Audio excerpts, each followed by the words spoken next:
Narito na ang programa magsisilbing daan upang magpagaan sa bawat hinaing at problema ang inyong inudulog. Turutukan ang bawat makabuluhang pag-aksyon ng mga kinaukulan.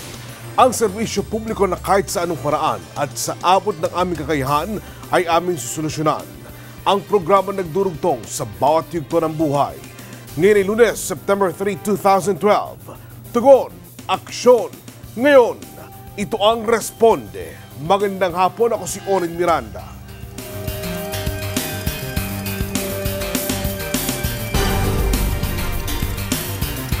Marami sa mga overseas Filipino workers ngayon ay hindi kahit na rin na mag-apply ng SSS, PhilHealth, Pag-ibig at ibang beneficial agency na pwede makatulong sa kanilang mga pamilya. Ito ang ginagawa ng isang OFW na galing London. Umusbong ang problema na umuwi siya ng bansa. Nagkasakit ang OFW na nauwi sa kanyang kamatayan. Yan ang inilapit sa atin ni Ginang Nancy Magat. Narito ang kanyang kwento. Nagmamakaawa po sana ako sa Responde na matulungan niyo po akong makuha ko na po yung claims ng asawa ko. Yun lang pong inaasahan namin na magagamit namin sa panimulahan namin buhay na wala na po yung asawa ko. Ito ang pakiusap ni Nancy Magat sa Responde.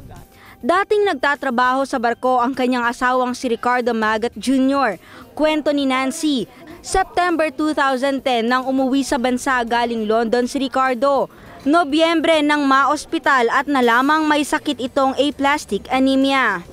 At noon ngang July 10, 2011 ay binawian na ito ng buhay. Ayon kay Nancy, mayroon silang housing loan sa Pag-ibig noong nabubuhay pa ang asawa. Pero ang pagbabayad nito ay itinuloy na ng kanilang kamag-anak. Kaya lang, namatay si Ricardo nang nasa pangalan niya ang nasabing housing loan. At bago makuha ni Nancy ang Provident Benefit Claims sa Pag-ibig, ay kailangang mai-transfer muna ang title sa pangalan ng kanilang kamag-anak mula sa pangalan ni Ricardo. Ayon kay Nancy, kumpleto na siya sa requirements at ang sabi ng Pag-ibig ay sa Agosto makukuha niya na ang nasabing claim. Ngunit hanggang ngayon ay hindi pa rin niya ito natatanggap. Lahat ng requirements nagpasa na po ako. Pati po yung yung sa claims, kumpleto ko na po lahat. Kaya sabi po, antay-antay. Pero po hindi po pwedeng sabihin ko sa mga anak ko na antayin namin kung kailan lalabas, saka lang po kami makakakain.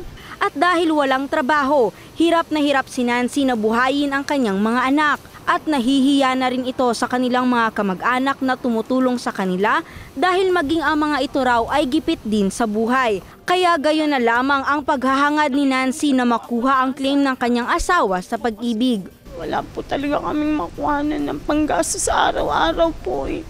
Hirap na po ako mag-isip kung saan po ako kukuha. Kasi po kailangan ko po talaga ng kahit konting pera, kahit makapagtinda lang po ako para matustusan ko po yung pag-aaral ng mga anak ko. Wala po akong ibang inaasahan, wala akong trabaho. Gustuhin ko man po magtrabaho kahit na hindi ko po pwedeng iwanan yung maliit kong anak.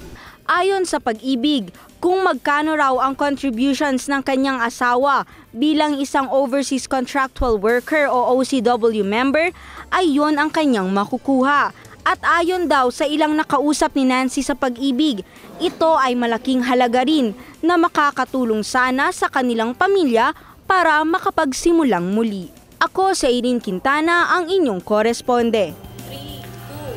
Ang tugon ng Pag-ibig sa kaso ito ni Nancy Magat, tutukan mamaya sa aming pagbabalik.